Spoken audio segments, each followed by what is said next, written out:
گئے وہاں کو، دونوں نے ڈرامہ بازی کی ہوئی ہے۔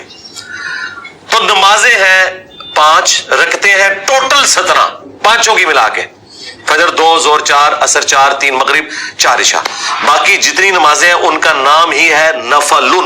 اور حیران کن بات، عربی میں نفل کہتے ہیں فالتو کو، مال غنیمت کے لیے ہے انفال، جس کا نام ہی ہے فالتو اس کو یہ کہہ رہے ہیں اس کے بغیر نماز ہی نہیں ہوتی۔ یہ کہتے ہیں نہیں ہم سنتے کہہ رہے ہیں، جس سنت کا لفظ کسی حدیث میں موجود نہیں ہے، جس سنت کا لفظ کسی حدیث میں موجود نہیں ہے، جس سنت کا لفظ کسی حدیث میں موجود نہیں ہے۔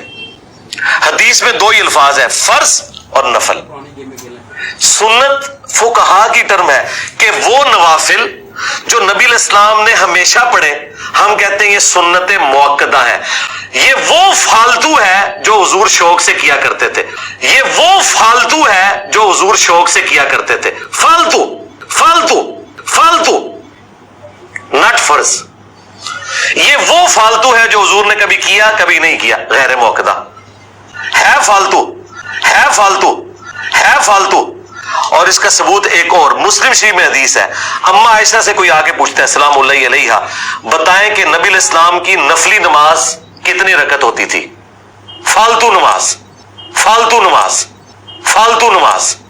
تو انہوں نے پتا کیا کہا، بیٹا نبی صلی اللہ علیہ وآلہ وسلم ظہر کی نماز سے پہلے 4 نفل میرے حجرے میں پڑھتے جنہیں ہم سنت موقدہ کہتے ہیں۔